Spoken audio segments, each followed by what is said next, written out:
Get out my house. I didn't yell it. I let the words slip out cold, like ice water down a spine. 24 years of marriage don't train you for this kind of chill. You think you know a man after you've watched him cry when your son took his first steps, after he held your hand through your grandma's funeral, after he swore till death with a ring that felt like a promise pressed into your skin. You think he'll face you like a man when he's about to gut your world. You'd be wrong. It was a Wednesday. Groceries day. I was making a list at the kitchen island in our Bronzeville brownstone, the one with the chipped corner Malik made at 15 and pretended he didn't. Marcus walked in wearing the charcoal tie I gave him for his birthday 2 years back.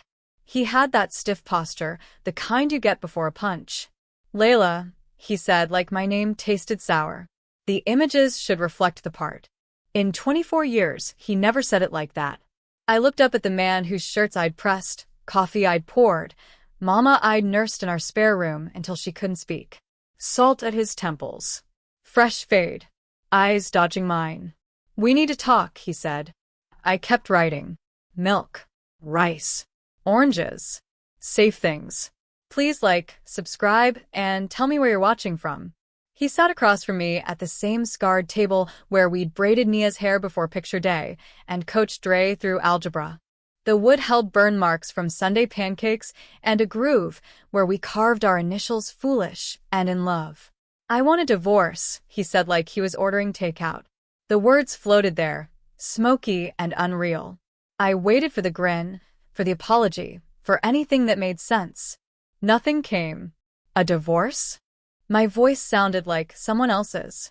I'm not happy, Renee. Haven't been for a long time. Happy. Like it was a utility bill I'd forgotten to pay. I'd given up my classroom, my salary, my name on the door to raise our babies, to bathe his father when his hands shook too much, to pack his lunches and press shirts and pep talks like they were medicine. What does that mean?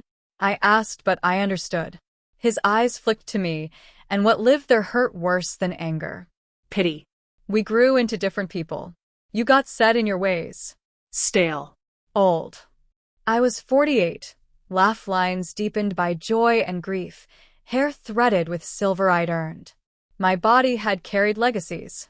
He looked past me. I need something that feels alive. And there it was, the someone else. Who is she? I asked, and the flush that climbed his neck answered before words did. It's not about her, he lied. What's her name? He paced to the window overlooking the porch where we'd fell asleep one July listening to cicadas. Alana, he said at last. Her name is Alana. Of course it was something glossy. A name without history. A name with wind in it. How old?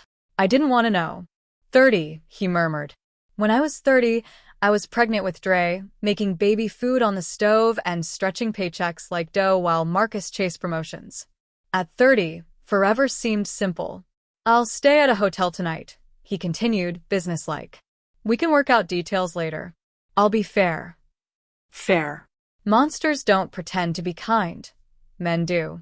I watched him fold shirts into a small suitcase, like 25 years could be zipped and carried. He avoided every picture. Our wedding, baby teeth smiles, the church picnic where we danced barefoot. The kids? I asked when the bag clicked shut. I'll call tomorrow. Explain. As if any explanation could untie this knot. He paused at the door. I'm sorry. I can't keep pretending to be someone I'm not. Then the door thunked closed, and the house exhaled, empty as a ribcage. Something sharper than heartbreak woke up inside me. Something with teeth. 2 weeks crawled by. The house echoed like a church after service. Programs on the pews, perfume in the air, everybody gone. I slept in the guest room. Our bed held too many ghosts, and his cologne like a bruise. Nia drove in and fed me stew I didn't want. Dre called daily, balancing loyalty like it was glass. Ma, maybe this is for the best, he said, whispering hope. That morning, while I brewed a single cup out of muscle memory, a car purred into the driveway. My heart, stupid thing, leaped. Not Marcus. A teal Camaro slid in, paint catching the light like a slick smile. Out stepped a woman tall and camera-ready. Curls down her back, jeans tight enough to squeak, sneakers fresh from the box. She walked like the concrete belonged to her. Doorbell. Then a knock with rhythm. I opened. "Renee," she sang, sugar-sweet. "I'm Alana." Like it should make my day. She was beautiful the way youth is, a confidence that didn't yet know consequence. "I know who you are," I said, voice rough. She smiled, polite, victorious. "He told me you're a great mom." His children, like I'd been the nanny. She handed me an envelope. He thought this would be easier coming from me. Easier for who? Inside. Marcus's handwriting. Cool. Final. Alana will be staying at the house while we transition. My personal items boxed in the garage. "My house," I said. "It's his," she said, cheerful as sunlight. "He pays everything." And honestly, it needed a woman's touch. Felt dated. "Those are my hydrangeas," I said, nodding toward the blue clouds I'd nursed through drought and storms. "Oh." Alana blinked. "He said they were here." She checked her glossy phone. "We're meeting a designer at 11. Thinking open concept. Maybe knock out that wall." The wall where pencil lines climbed like vines. Nia at 7, Dre at 10. Each birthday a mark, each year a story. She pivoted. "Code's still the same," she chirped. "He said you'd remember." The code to my garage was our first dance date in cheap heels and borrowed joy. She left in a burst of engine and perfume, taking a right toward the cafe, where Marcus used to meet me for lunch. I stood holding the letter, suddenly hollow as a gourd. He hadn't just left, he'd erased.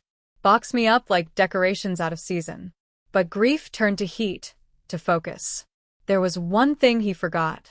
I pulled the drawer that stuck and reached beneath warranties and stamps until my fingers touched the crinkled paper. The deed. Black ink, cold law, Marcus L. Hart and Renee M. Hart, joint tenants with right of survivorship. My name. My ownership. My spine straightened. He might pay the note, but I owned half the land he wanted to offer like candy. I smiled for the first time in days. It didn't feel kind. I wasn't his discarded wife. I was his co-owner, his partner. And partners can pull levers. Tamika Cole's office smelled like leather, lemon oil, and victory, the perfume of women who say no without apology. We'd been friends since freshman year, when she quoted Toni Morrison to shut down a professor. While I folded laundry and patched knees, she sharpened her edges in courtrooms. "Show me the deed," she said, no small talk. I slid it over. She read it like scripture. "Joint tenants." "Good. Do you understand what that means?" "That my name's on it," I said. "It means you own half. Not whatever crumbs he decides. 50%. Period." The words landed like a foundation under my feet. "But he pays the mortgage," I whispered, hearing Alana's chirp in my skull. Tamika typed. "How many years did you pay before stepping back?" 7. Then I stayed home with the babies. I managed everything else, kids, his daddy, the household. Unpaid labor. If he'd hired it out, it would cost a fortune. That's economic contribution. Don't let anyone shrink it. For the first time in weeks, I felt seen. "Options," I said. "2 lanes," she replied. "He buys you out at fair market value. Your half, or we file for petition and force the sale." Force. Such a clean word. "This isn't about revenge," she added, eyes softening. I pictured Alana talking about knocking down memories like drywall. My mouth curved anyway. "Okay," I said. "Let's fight." The appraiser, Mr. Lang, quiet as a librarian, moved through my rooms with a tape measure and grave respect, like he was cataloging artifacts. "Strong floors," he murmured, palm on the oak Marcus, and I refinished the summer Dre shot up 6 inches. I remembered the chemical tang, our laughter, the way we slid across the empty room and kissed against a blank wall like teenagers. "The kitchen's been updated," he noted, fingertips grazing the counters I'd saved months to buy, couponing like sport. He took photographs of sunlight. He took notes on light fixtures. He left with a nod. By Friday, Tamika called. I knew the exact time, because I stared the clock down all day. "Sit," she said. "You ready?" "No," I confessed. $360,000, she said. Half is $180. The number buckled my knees. Money I could step into. A landing. Now the fun part. Tamika's smile sharpened. I'm hand-delivering a letter. Her demand read clean and cold. My equal ownership. The appraisal. Either immediate buyout of $180,000 or we list the property and split. 10 business days to respond before we file for partition. Govern yourself accordingly. She called from his driveway. He answered with Alana on his shoulder. He went gray. What did you say? That the law doesn't care about feelings, she said, wicked and kind at once. For weeks I'd been the one rattled. Now I pictured his jaw tighten. Balance, just a little, return to the world. He called Sunday while I cooked for one. The skillet sounded too loud in the quiet. Renee. His voice was tight. We need to talk. I think we said everything. You can't force me to sell our home. I'm offering choices, I said. Buy me out or we sell. Be reasonable, he snapped. I can't pull 180 out of thin air. Reasonable, the word that kept me small for 2 decades. Be reasonable about the vacations we didn't take, the job I didn't reclaim, his father moving in, the late nights, the missing anniversaries. That's not my problem anymore, I said, tasting the freedom of it. This is our children's house, he tried. You're destroying it out of spite. I laughed. You moved your girlfriend into our bedroom 2 weeks after you left. You had her deliver your eviction letter. Don't preach home to me. He inhaled like a swimmer before a cold jump. Maybe we moved too fast living together. Maybe we can get an apartment while. Too late. He fell silent. Dre called the next morning, voice careful. Dad says you're trying to make him homeless. I'm trying to make myself whole. Could you do a payment plan? Baby, I spent 25 years paying in ways nobody counted. I'm done financing people's comfort with my life. After I hung up, I packed a weekend bag and drove to a tiny sublet with peeling paint and blessed emptiness. Power hums quiet. You only notice it when it returns. We filed the petition on a windy Thursday in October. Tamika slid the paperwork across the clerk's counter like laying down an ace. The hearing landed mid-November. Over coffee, she warned, he hired counsel. A Mr. Ng. They'll try to say you're acting in bad faith. Bad faith. I repeated the phrase like bitter tea. I gave him options. They'll paint you as vindictive. Woman scorn narrative. It's old and it sells. That night, I lay on a mattress that wasn't mine and remembered early mornings with the newspaper and 2 mugs warm on our knees. The man who'd cried when Dre broke his arm, who danced with me in the kitchen to Al Green, who whispered prayers when the bills piled up. When had that man learned cruelty, like a language? At 11, Nia called, voice tight. Ma, he's saying you're trying to bankrupt him. I'm protecting my future. Maybe let him buy you out over time? Why should I loan him interest-free money so he can keep playing house? The silence was an ocean. I never thought you would burn it all down, she said finally. Sweetheart. He lit the match. I'm clearing what's left so I can build. I ended the call and stared at the ceiling until dawn.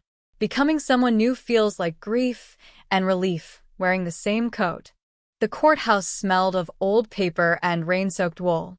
I wore a black suit Tamika insisted on, sharp lines, silent armor. Marcus stood with his attorney by the water fountain. He'd lost weight, a new barber had squared his hairline, and he wore a confidence that didn't survive my gaze. Alana wasn't there, but he wore her like cologne. All rise. Judge Evelyn Ware, silver hair, keen eyes, a mouth that didn't suffer nonsense, took the bench. Mr. Ng went first, measured and slick. He lamented the sanctity of a family home, the cruelty of forced sale, my alleged spite. Your Honor, she refuses any reasonable accommodation. Tamika stood and cut through fog. This is property law. My client owns 50%. She offered a fair buyout at market value. She has no obligation to finance her ex's life. She spoke of my early paychecks, my unpaid labor, the years I held our world together while his ambition ate Sunday dinners. The judge's pen paused. Furthermore, Mr. Hart installed his partner in the residence and attempted to exclude a co-owner. Mr. Ng tried to speak repayment schedules into existence. No, Judge Ware said. The court will not make Mrs. Hart an involuntary lender. Mr. Hart has 30 days to secure financing and provide proof of good faith efforts. Failing that, the petition for sale is granted. The gavel cracked. In the hallway, Marcus approached, eyes wide with a fear I recognized from overdue notices long ago. Can we talk? You have 30 days, I said. Use them. By day 28, Tamika's phone lit up before sunrise. He can't get the loan, she said. They're withdrawing. It was happening. The house would go, and with it, the shape of the life I had mistaken for myself. We'll list with Jada Ruiz, Tamika added. Shark and heels. You'll like her. I met Jada at the house with a key the law still said was mine. Marcus was at work. Alana had vanished like a commercial. Walking in felt like stepping into a staged dream. The mantle bare, no prom pictures, no graduation caps, no family reunion Polaroids tilted in mismatched frames. The refrigerator was naked steel. No magnets. No crayon suns. The counters I loved looked new and unloved without the coffee ring that had been mine. Jada clicked through rooms like a metronome. Good bones. Light for days. We'll stage, but honestly, it's ready. She tapped her tablet. We price at $385 and invite a fight. $385. Numbers like doors. In the hallway, I ran my fingers over faint pencil marks that even fresh paint hadn't fully hid. Nia. Dre. The math of growth. Photos tomorrow, Jada said. Sign up next week. When the for sale sign rooted itself in our front yard, I sat in my car across the street and pressed my forehead to the steering wheel. Grief and relief braided together, tugging in opposite directions until they made a single rope I could climb. He called the night the sign went up, voice clipped hard as a suit crease. I hope you're satisfied, he said. You tore our life apart. I stopped pretending it was still together. 25 years, and this is how you end it? With strangers walking through our home. This is how you ended it. I'm negotiating with the aftermath. Silence shivered between us. Showings started Saturday. Shoes squeaked on the foyer tile. Soft voices drifted through rooms. New babies on the way, a mother-in-law who needed the downstairs bedroom, a baker who fell in love with the sun over the sink. Their futures knocked at my past. By Tuesday, there were offers. By Friday, Jada texted a number and a firework emoji. I stared at the screen until the digits became birds. Full ask, she said on the call, triumphant. Clean terms. 30-day close. Okay, I whispered. My throat felt crowded by everything that didn't fit anymore. A week later, in the conference room with stale coffee and blue pens, I sat across from Marcus. He looked tired in a way a treadmill couldn't fix. He checked his phone like it held a map out of this. Where will you go? I asked. A rental across town. 2 beds. No yard. He tried to smile and failed. She's not thrilled. I nodded. Love that requires square footage is a kind of lease. We signed papers while a paralegal stapled neat packets out of our mess.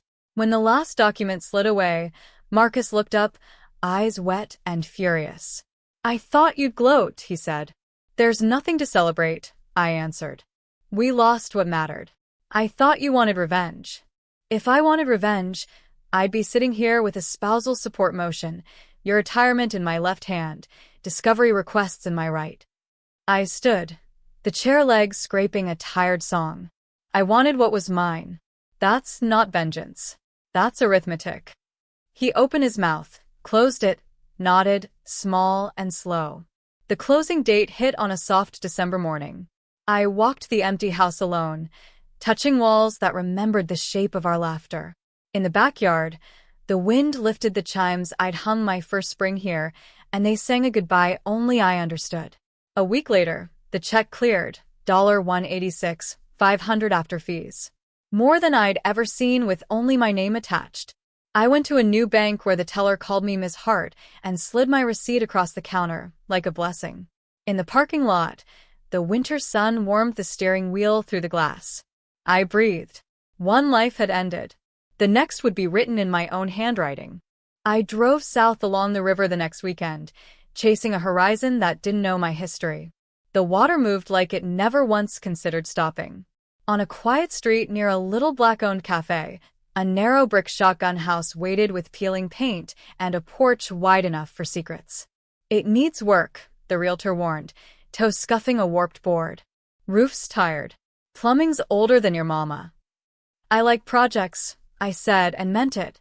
I made an offer that afternoon. By January, the keys lay warm in my palm. I painted the kitchen marigold, the living room a blue deep as a hymn, and the bathroom the color of sea glass I used to collect with my grandma at Belle Isle. I tore up a patch of crabgrass and planted joy instead, zinnias, marigolds, collards in one defiant corner.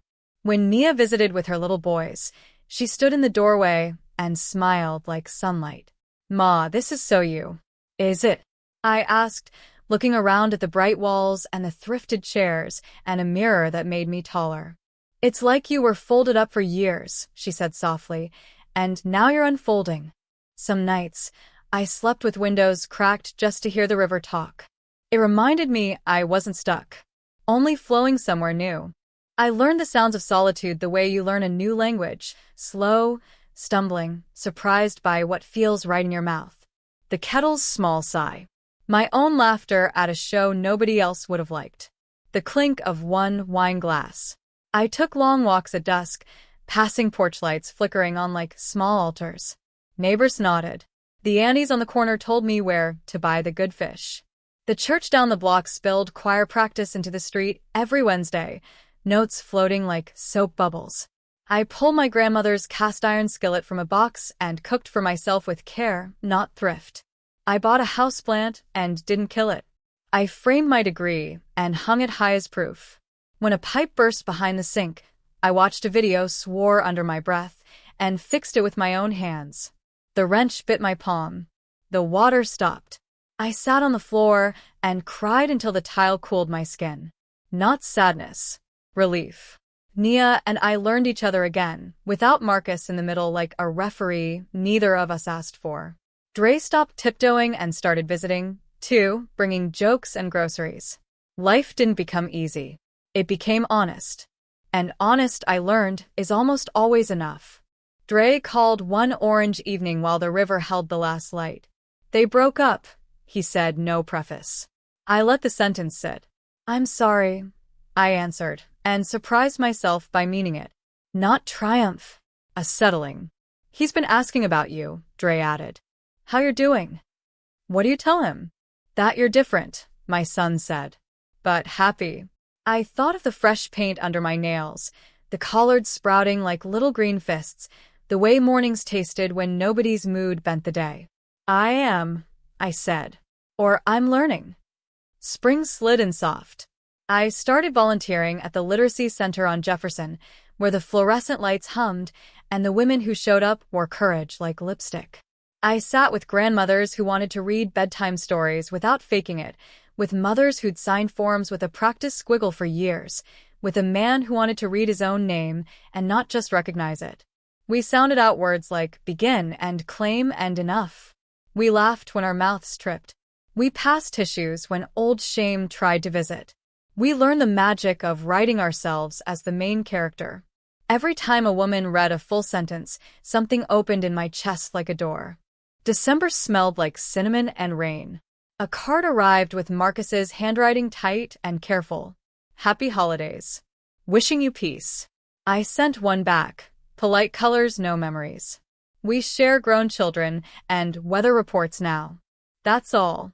Nia mentioned he was seeing someone new, a widow named Patrice who liked jazz and didn't pretend history was baggage to be tossed. Good, I thought, and startled myself by not minding. Happiness isn't pie. His slice doesn't shrink mine. On quiet nights, I sit on the porch under a thrifted quilt listening to the choir practice drift and the train lowing on the far tracks like a restless animal. I think about the woman who believed being small kept the peace. She wasn't weak. She was tired from carrying everyone else's joy. I think about the woman who said, You have 30 days, and meant it. She was terrified. She did it anyway. Sometimes I drive past the old street. Hydrangeas I planted are still there, blue as forgiveness. Children's bikes lean against the porch. New laughter lives in those rooms. The house was never my marriage. It was just a container. What mattered came with me. My name, my knowing, my hands. They called it revenge, the ones who liked their stories simple. They shook their heads and whispered I'd burned it all down. But revenge is about him.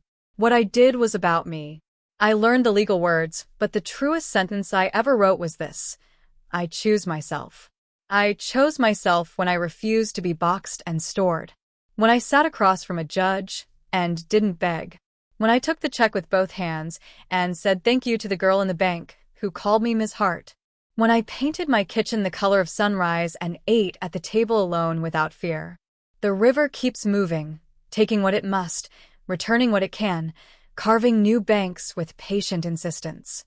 I am not who I was when he said my name like a sour thing. I am not who I was when I thought love meant disappearing. On the first warm night of summer, the neighbors laugh, the choir rises, and the skillet pops. I sit on my porch with salt on my lips and a pen in my hand, writing a life that fits. Not revenge. Redemption. A heart that left the house and finally came home. To me. Thank you for watching. Please like, drop a comment, and subscribe for more stories like this.